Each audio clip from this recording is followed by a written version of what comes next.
Hello. Here I'm going to continue with the second remark concerning a series of notes that are entitled as Introduction to Business Immorality and Corporate Social Irresponsibility, subtitle Selected Topics. And I'm reading it now. The second remark, this remark is called Employee Corporate Social Irresponsibility. The text that I will be only in part using during this remark is text by Antonio Jergovski, Borna Jalšenjak, and myself, published in Croatian as corporation employee corporate social responsibility in a book edited by Koprek. Does an employee deserves a just payment? From 2012, pages 189 to 203rd page. Unfortunately, the text isn't available in English or online. However, some parts of the text their source is some previously published material concerning the similar issues. Okay, then let me start with what I did in the first remark. And in the first remark, I tried to introduce the concept of okay, this is the book. It says, to translate, it says here it says business ethics, here it says edited by Koprek, here is does a worker deserves I don't know, just or right or correct or I don't know what payment, and here is subtitle ethical, religious and political thoughts about these issues. Okay, this is the book. Okay, so in the first remark I try to introduce the concept, the phenomenon of corporate social irresponsibility, CSI, as being opposite to mostly used concept of CSI, corporate social responsibility. In that remark, I tried to in a way morphologically analyze the phenomenon, to point to some aspects of its pattern, and finally its usefulness in analysis of particular cases of corporate social irresponsibility. I also added some short remarks, short notes on concerning the types of CSI, and as well some principle or general ideas concerning the CSI prevention. Now, in this remark, what I will try to hide, and after all, I will not succeed in this task completely. Behind the title Employee Corporate Social Responsibility is in fact the simple idea that CSI, Corporate Social Irresponsibility, is not completely reserved for legal persons such as corporations, companies, and that we all have some part in this irresponsibility phenomenon. Okay, I'm going to exclude some social irresponsibilities, of course, done by individuals as physical persons, as far as they are not part of corporations, and as far as they are not, as physical persons, as individuals, not part of any stakeholder group whatsoever which isn't relevant for particular CSI action or practice performed by a particular corporation. Let me give you an example. If a particular person responsible for something in particular government's agency isn't relevant as such person for a particular CSI within a particular company, this person would not be mentioned. Another thing that I will also exclude is our private social irresponsibilities. This also will be excluded in the same manner as in previous example. Okay, now why do I start with the employee corporate social responsibility? Most interesting reason because of which I start with employees, not with employers, for instance, is because in my particular case, in the case of my particular culture, which is mostly Middle Europa, okay, Croatian culture, etc.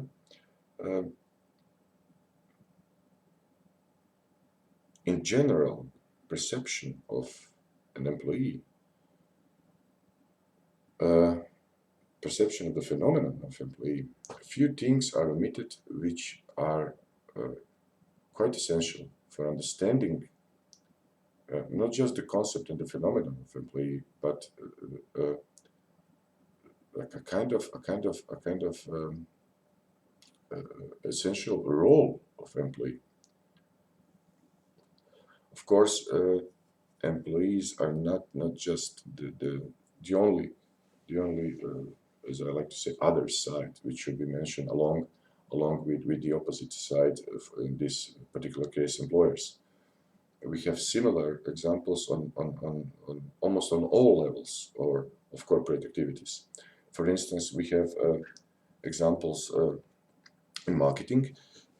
Say that we discuss a particular case concerning the social responsibility of a company producing a particular product, this and that, okay.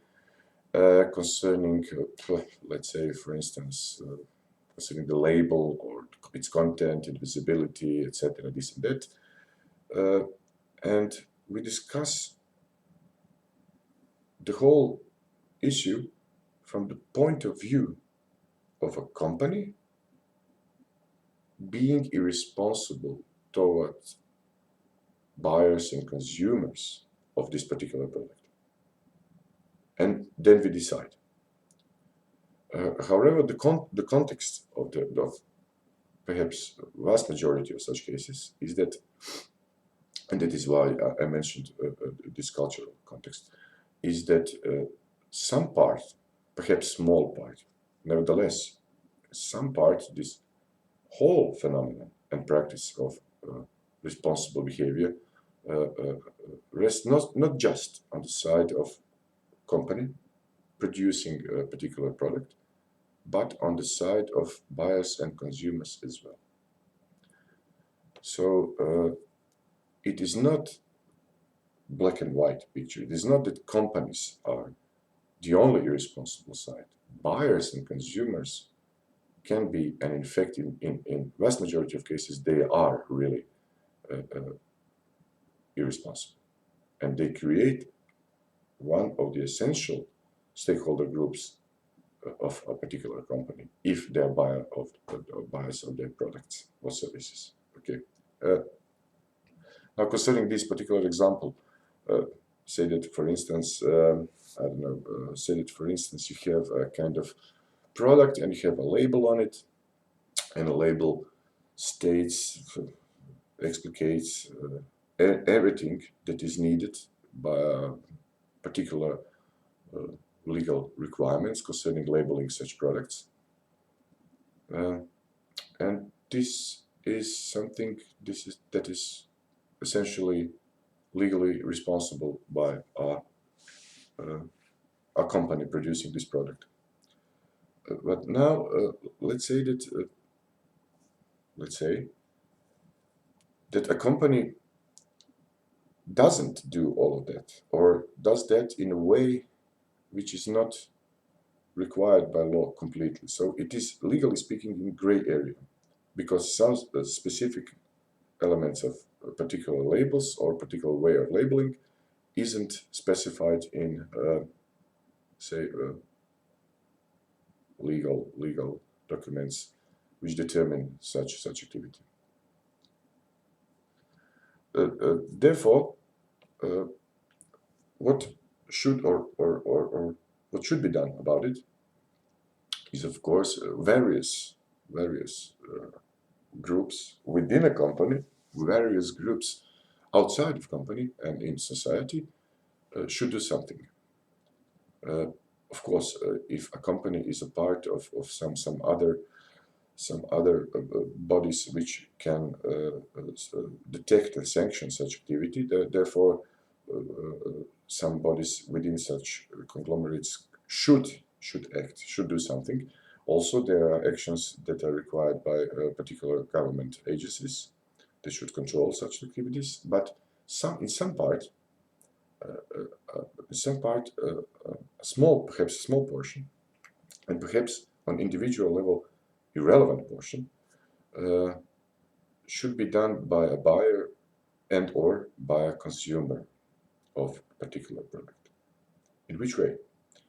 The way is the following. You find yourself in a mall, in a supermarket, and you want to buy this particular product. You are not sure about its contents, about its quality, so you try to read the label. Say that the letters on the label are too small for you, so you cannot read it, it's smudgy, I don't know what. So you have to know something about it. So you don't buy the product. You go home, you check the something about the company, something about the product, whatever you can find on internet, and you have some kind of hunch that something wrong is going on. This is not accident. Why these labels are too small? These letters and labels are too small. Perhaps some particular information concerning the content of the product are omitted. So you have some kind of hypothesis that something intentionally irresponsible is going on. Okay, what you should do? Well, I don't know. You must decide for yourself. However, some kind of responsibility that you already manifested by checking the contents of the product and then going back to a supermarket, and perhaps you buy the product after all because you find out that there is nothing essentially wrong, and you prefer this product, and you can buy it. So in this case, you manifested a kind of responsibility. However, if you don't do that and you buy the product, and there is something, say, within the contents of the product that can harm you and de facto harms you, then of course the greatest amount of responsibility is on a company. However, you also omitted some relevant action. You should check this for yourself, and this is a kind of concept of responsible buyer or of a responsible consumer. How far this should go? Well, it depends. It depends on our habits as buyers, as consumers, etc. And also it depends on companies that produce these products and services that we mostly buy and consume. Okay, but on the other hand, it is impossible that, or it is highly improbable that in any given case, at least some small amount of responsibility doesn't rest on us as buyers or consumers of these particular products. And we should do our part. And this is what it means to be responsible or irresponsible buyer and or consumer. So this was a short example concerning some particular issue in marketing. Now let me turn to the topic from the book. The topic from the book concerns employees in companies. So completely different stakeholder group. Okay, these two groups can overlap, of course. But it concerns employees in a way or in situations in which these two don't overlap. So it is often my model, a chain of reasoning is similar here. It is often concerned that a kind of responsibility or irresponsibility of a company and within a company mostly rests on some managerial level, low, middle, or high managers of a company, and that completely, they are completely responsible for what is going on. Well, in a similar way as in previous example, this doesn't seem to be completely correct. Why?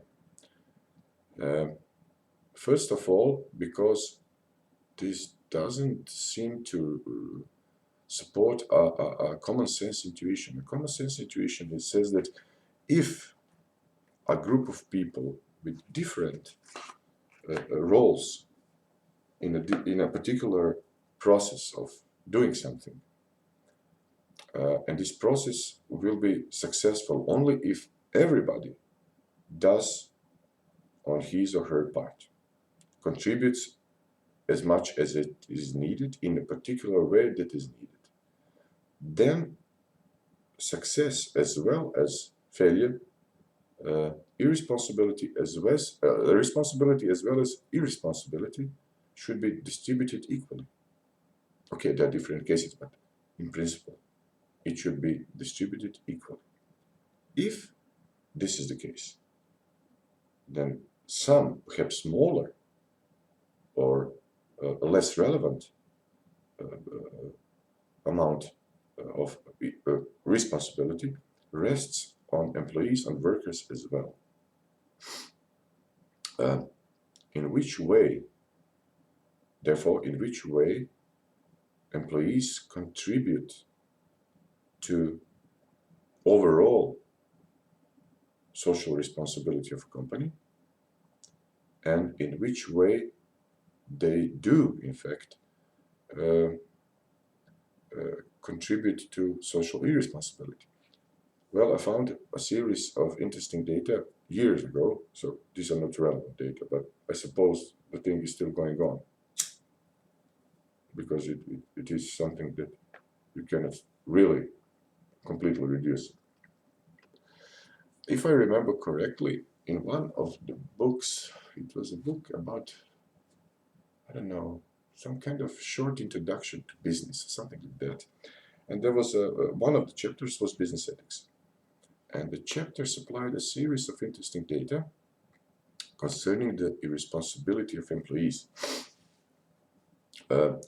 So it was in fact a kind of summary of results of a kind of research concerning the types and amounts and of irresponsible action by all the stakeholders within a company.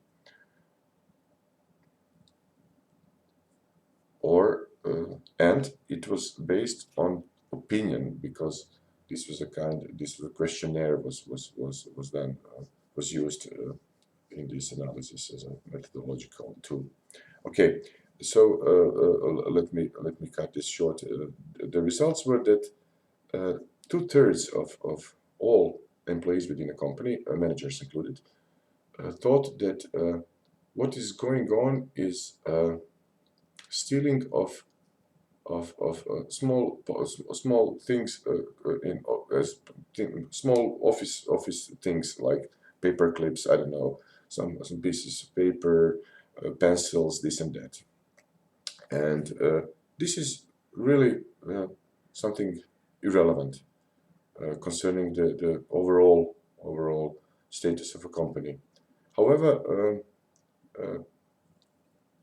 the authors of the book suggested that the overall value of all stolen small office things like pencils and paper clips and similar, not computer screens or something bigger. In United States per year, it's in millions and billions of dollars of costs. Okay, so in particular case, if you steal a paperclip from a company you work for, because you're not going to pay for it, so you're stealing it. It seems almost as completely irrelevant. But if, say, half of employees do that in a company, and if in 2/3 or more, in more than 2/3 companies in a particular society are confronted with this problem, then this will accumulate a serious problem, not just financial problem. And this is the direction in which I want to go, not just a financial problem. Perhaps the financial problem is one of the lesser problems concerning this particular issue, because this seems it looks like a kind of signal, a kind of sign, a kind of symbol of a business culture in which this company operates. Now, of course, this is minor thing. Perhaps it could be an illustration, a remark, something funny to mention, because there are far more important issues. One of the most important issue concerning employees and their social responsibility is a violation of professional standards. So, if an employee violates standards of a profession, if an employee violates standard operating procedures, if an employee violates, I don't know, particular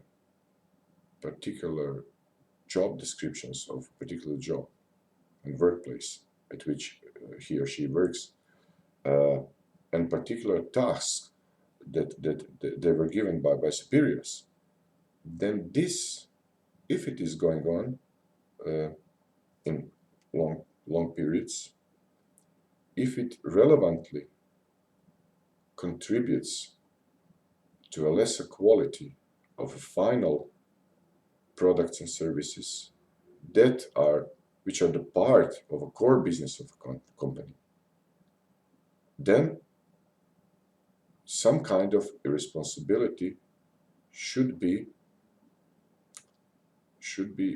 placed on the backs of employees. Now, in which cases?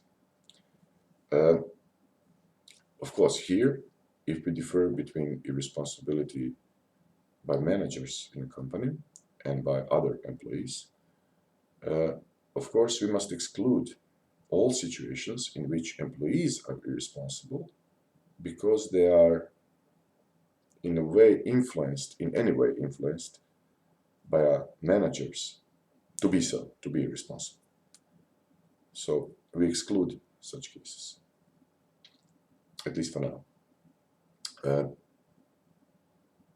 Of course, we also should exclude cases in which employees are irresponsible in previously mentioned way, if they are relevantly influenced in order to be irresponsible by their own peers. So what we have left? We have left cases, majority of cases in which employees are behaving, are doing their job irresponsibly because of their inner motivation, which comes down in most cases to a simple idea that they want to use their work, their job, to create benefit for themselves as individuals, not to contribute to the company. And this contribution to the company doesn't have to be explicated in terms of, I don't know, contributing to this or that, to some almost as ideological ideas about the company. It comes down to the contribution to the final product or service that company produces as a part of its core business, and of course by using core competences. So this is a way in which this is a type of irresponsibility that employees are sometimes engaged in. Okay, now this is, why is this going on? Why is this going on? This kind of irresponsibility is going on because of various reasons, some of which come down to a simple lack of knowledge, lack of acquaintance with particular workplaces. Now let me start with knowledge. What does it mean, knowledge? Knowledge here means know-how. So there must be some essentially manifested element of disconnectedness between a know-how of a particular employee, professionalism, and therefore know-how of an employee, professionalism, and a workplace. Okay, I'm assuming that it's a workplace which substantially contributes to a core business of a company. Therefore, these things are disconnected. So an employee isn't aware of the consequences of his or her actions, in a way that an employee isn't aware that he or she, by acting irresponsibly,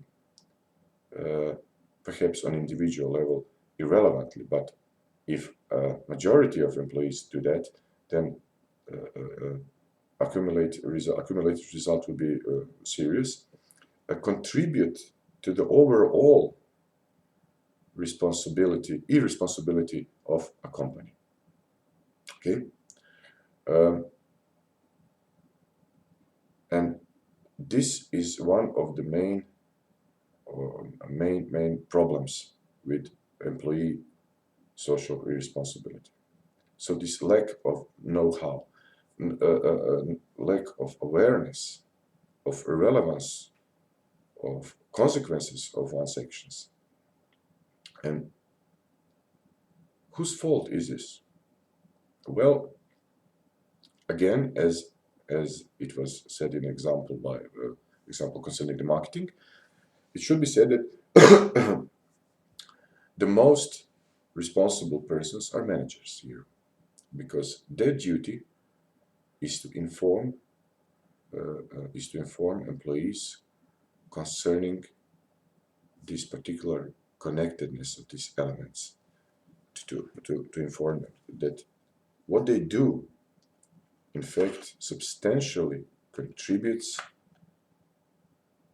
to the core business of a company.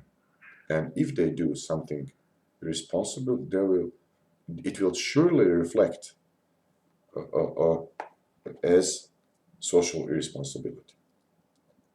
Also, it is also in the majority of cases a duty of managers to supply know-how. So no, this is not static thing, you know. This is not something which is done in a particular moment. An employee starts to work for a company. So now you have all that you need. You have all the conditions satisfied in order to work in this workplace. You do have know-how. This amount of experience of working in a particular place, in a particular company, can only be achieved in time. And during this work, this period of working for a company, an employee, in fact, should learn. Parallelly, employees should learn about the process. Excuse me. Now, knowledge about your job, your competency, your professionalism, how to do this or that, of course, would not prevent you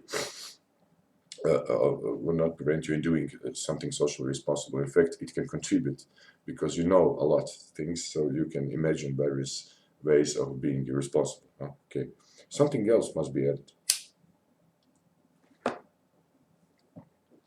And generally, what must be added is similar to what I explained in first note.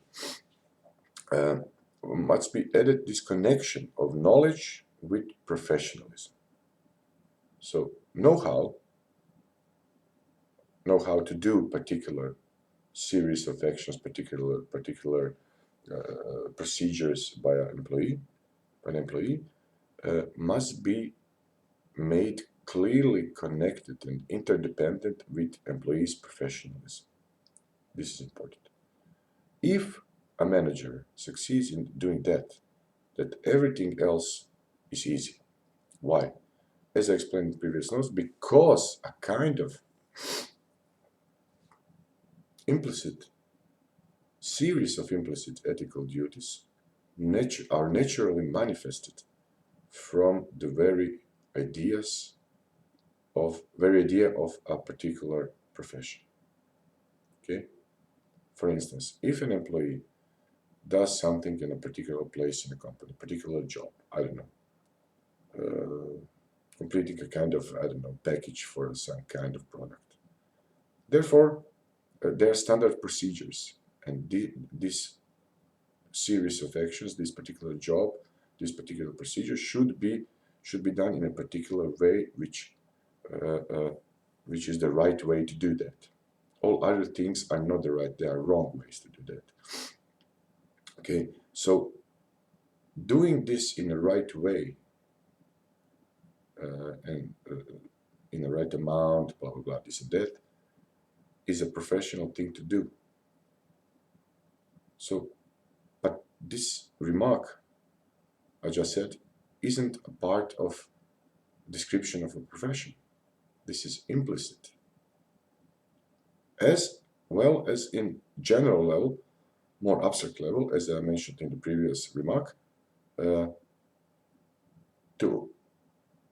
a kind of duty to act professionally isn't explicitly stated, spelled out in a description of a profession. It is manifested by the actions of a professional in this particular profession. This is the idea. Okay. So in the same way, some kind of analogy, we have some kind of analogy here between this abstract level of a relation between professionals and the duty to act professionally, and in particular case, particular profession by an employee and duty to act professionally in this particular workplace. Okay, so irresponsibility concerning the core business in a company, if it appears, the hypothesis that irresponsibility is caused and is going on mostly due to misconduct of managers is a good hypothesis. It's not a bad hypothesis. But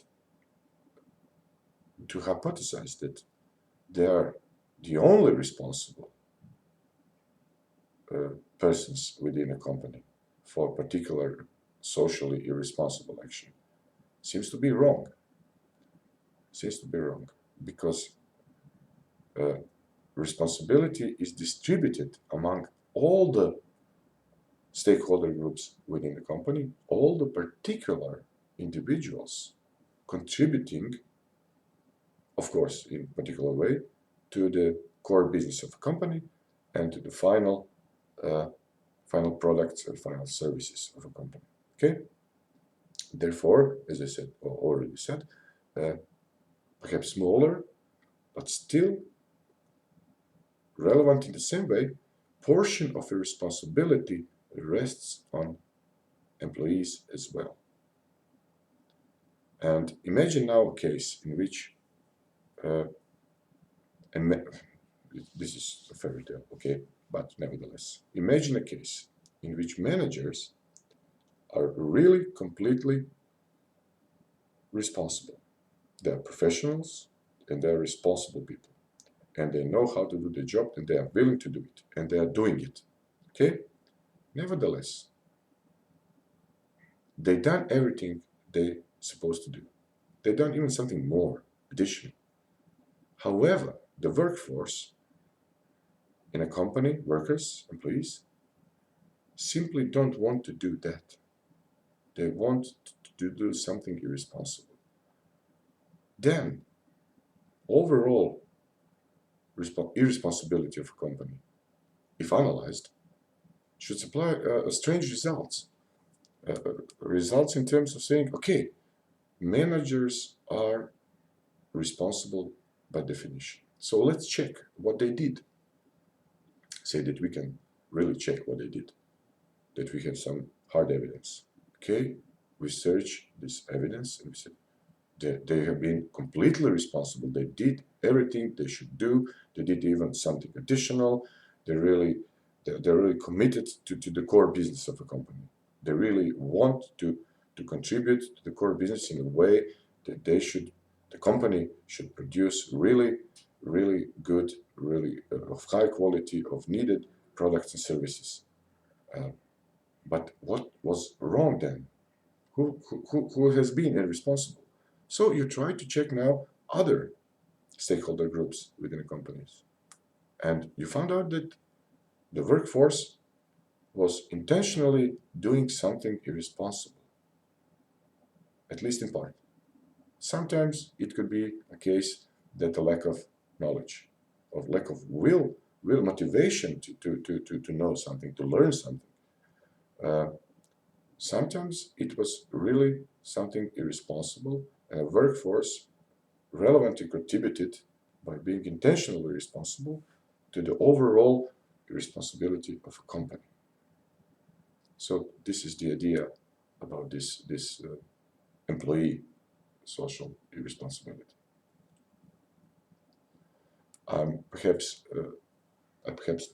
explained it in a bit ironic and cynical way, but what I'm pointing at is simply that if something irresponsible is going on, then as well as responsibility, irresponsibility should also be viewed as distributed among all the stakeholders within a company. Sometimes even doing nothing, if one observes, if one is aware, if one knows that something irresponsible is going on, contributes to irresponsibility.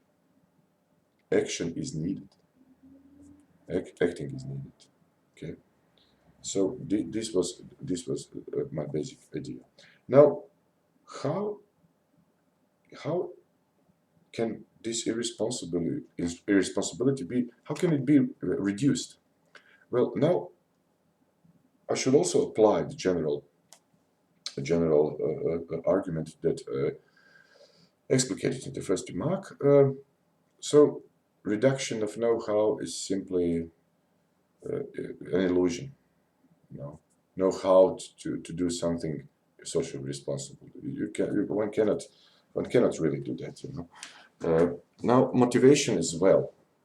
So we were left, as remarked already, we are left with a kind of possibility of reduction of opportunity to perform corporate social irresponsible action. Opportunity. Now, what are the opportunities? What are the opportunities in particular cases by employees, by managers? Okay. What are the opportunities? It is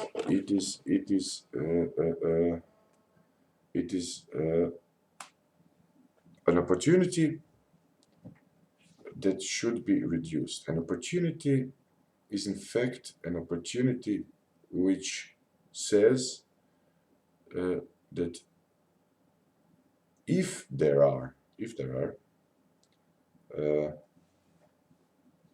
possibilities that any stakeholder group within a company that relevantly, essentially contributes to core business has an opportunity to behave socially responsible. Let's say, for example,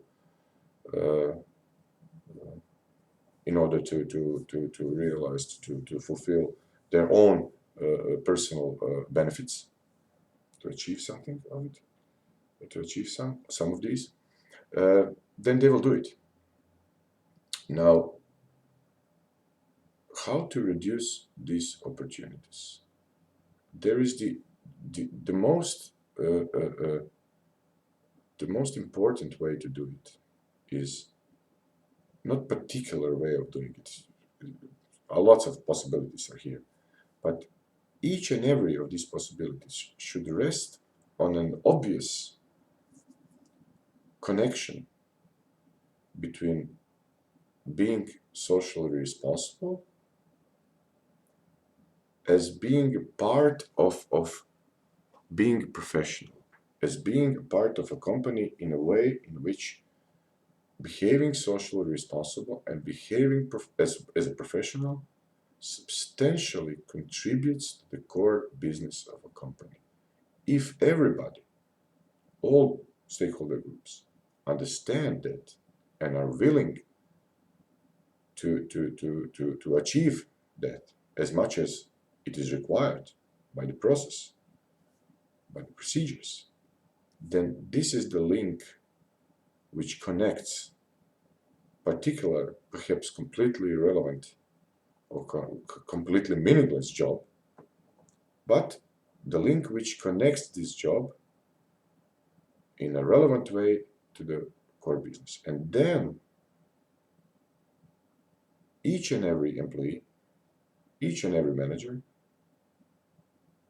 understands the dependence or interdependence between his or her individual job and its relation to the similar jobs within a stakeholder group, and the relation of importance of this stakeholder group and interdependence with the core business of a company and with the final goal of a company. Okay? Of course, final goal in terms of fulfilling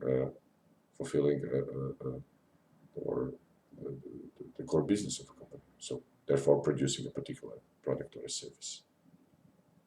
So, in each and every case of trying to connect the responsibility of particular morality, duties, and responsibility of a particular workplace in the company with professionalism, with core business, with core competences, with the basic mission of a company, seems to be the most important thing.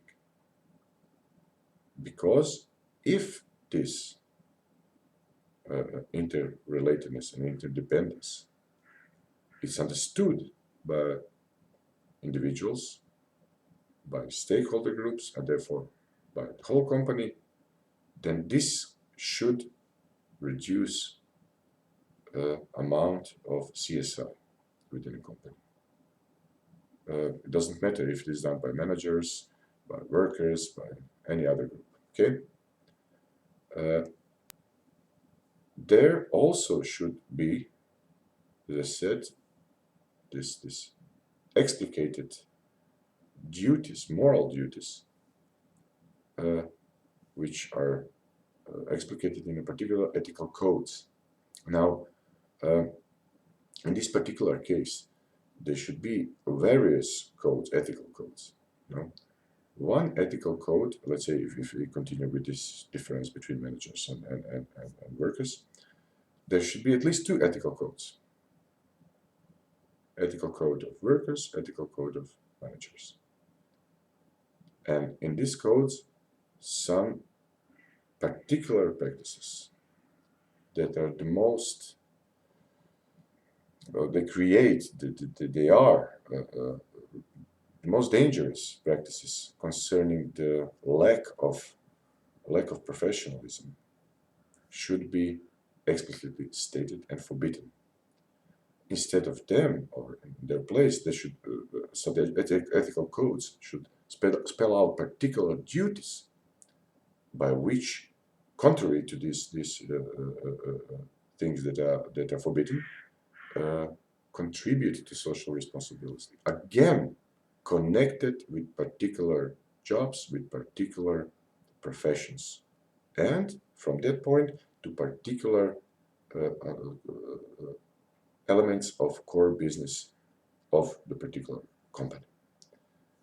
Then anybody acquainted with such ethical code knows what to do. This is important, and understands the relation, perhaps not the value, it's any kind of value, but the importance and dependence of her or his particular, perhaps individually meaningless work and job, and I don't know, but its contribution to the overall business of a company. And this is important. The similar thing should be done on the level of corporate social irresponsibility and responsibility. Therefore, the model of decision model process, which is used in a particular company, especially concerning decisions related to the core business, should be transparent and known to everybody, and also element of reaching not just rational decisions, but also decisions that are just according to a particular principle of justice that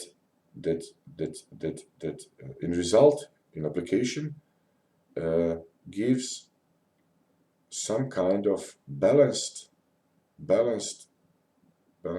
decisions between interests of all relevantly included groups of stakeholders, not just within a company now, but also outside of company, not just consumers, but local community, I don't know, state, market, this and that, doesn't matter.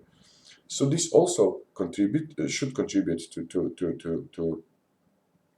should also contribute to reduction of opportunity to perform CSI action in a way, but only in a way in which this is directly connected to professionalism, in this particular case, because decision-making process is a process which is done mostly by managers, and also to the core business of a company.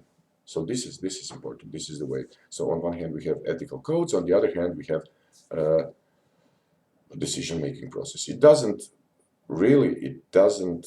on this substantial, this essential, basic level, it doesn't really matter what kind of model are we using, or in ethical code, how many ethical codes do we have,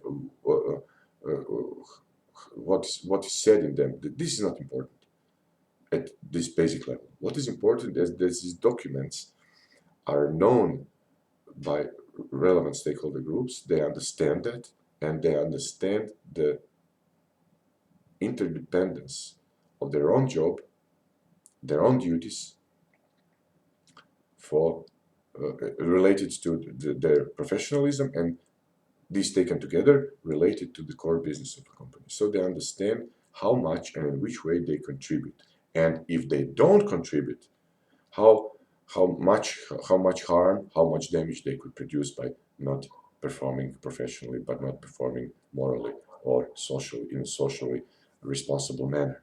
So this is the basic idea of social responsibility, irresponsibility, and responsibility by not just by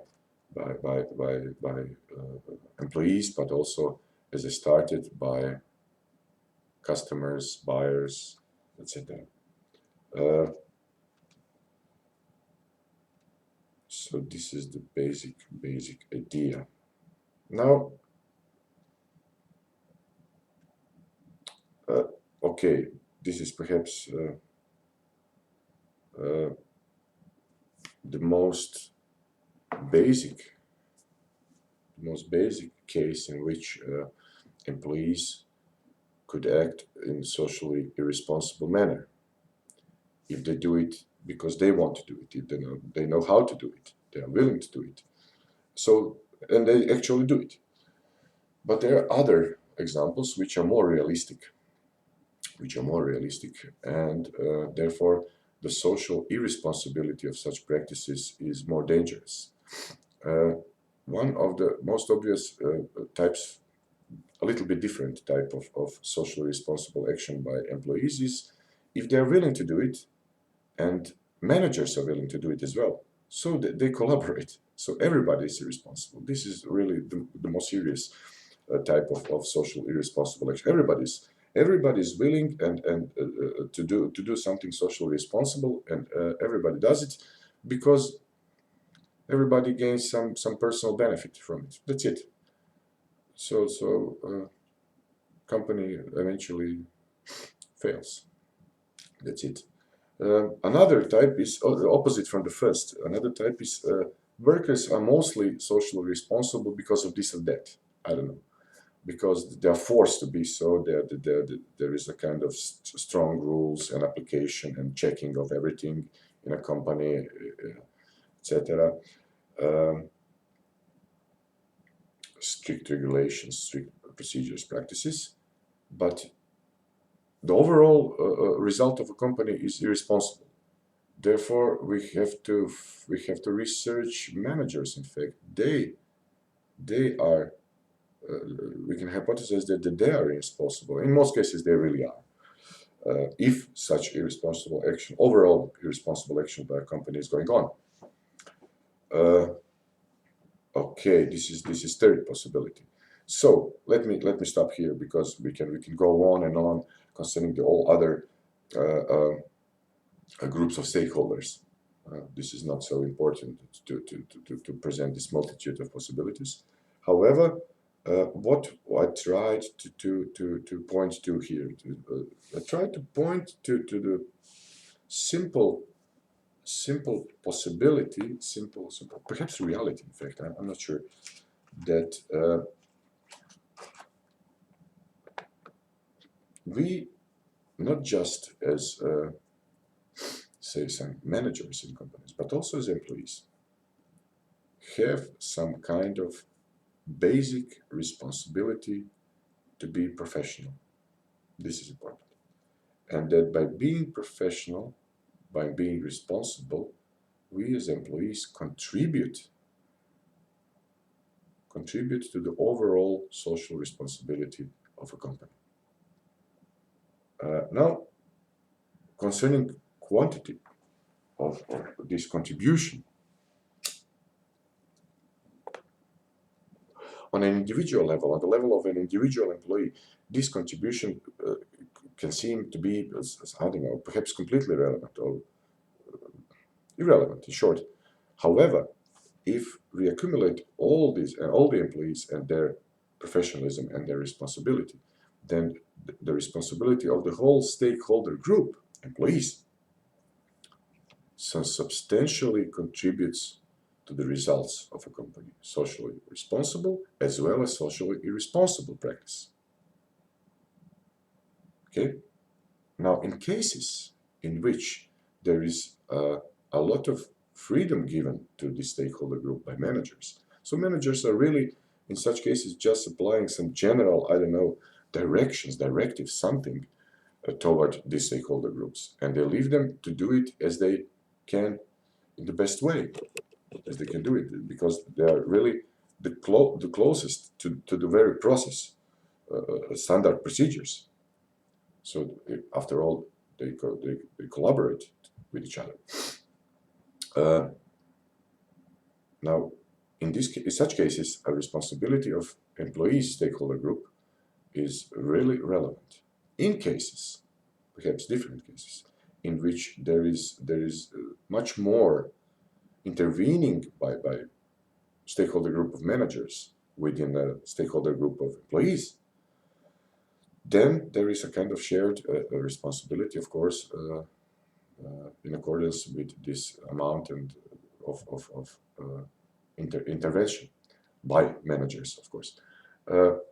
Now, if in third possibility is that managers are completely controlling the whole process, they're into it completely. In that case, the responsibility is mostly on managers, because they are the responsible persons, and they should be blamed if something irresponsible is going on. It's their fault. That's it. And they should bear the consequences, serious consequences, within the company, by the company, or by some other external stakeholder group. This is the basic idea.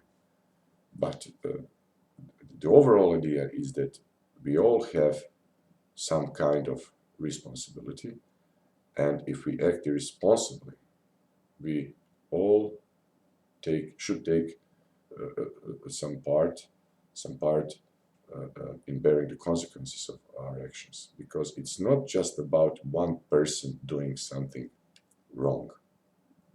It's always the case that what we see, what was a result of an analysis of many particular cases, that you need to have, one has to have a group of people collaborating in order to achieve a kind of socially irresponsible result.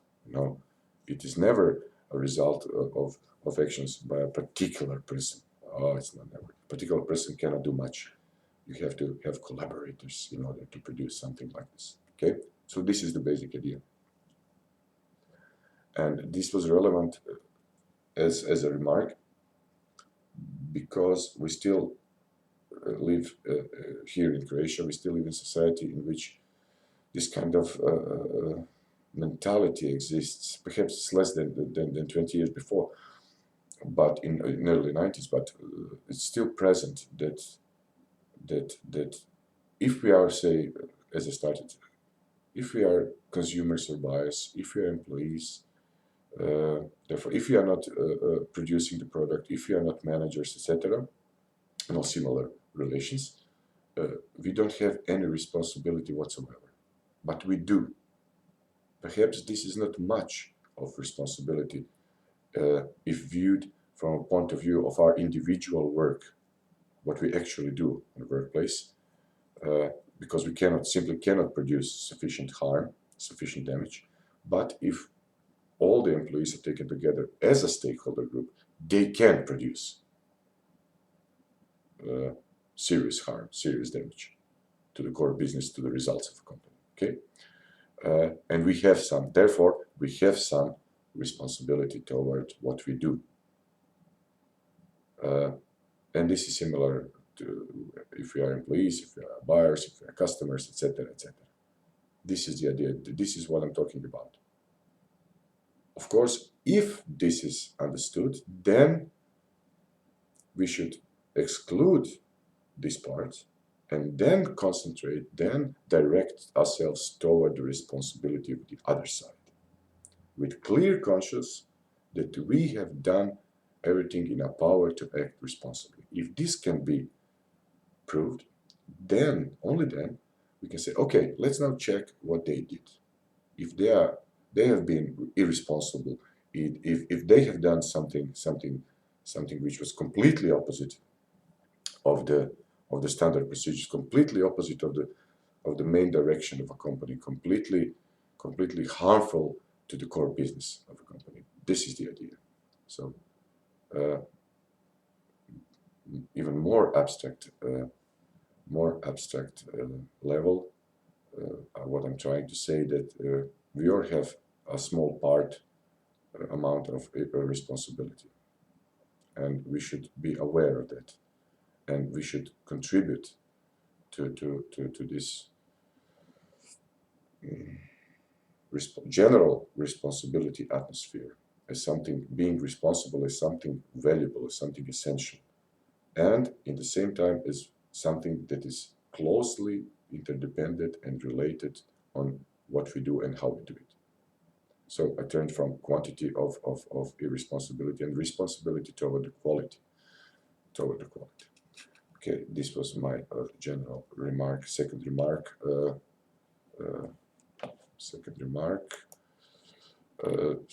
which I entitled Employee Corporate Social Responsibility. As I said, this was not just about employees, but about all other stakeholder groups and individuals within a company. I wasn't talking about groups and individuals outside of company because there is no time. And this is the idea that we all should take into account our own responsibility as individuals and as part of particular stakeholder groups, contributing substantially to the responsibility or irresponsibility to the final results of what a company does, in which we work or which we work for. So this was the second remark, employee corporate social responsibility, of my introduction to business immorality and corporate social irresponsibility. In my next remark, I will turn to the issue of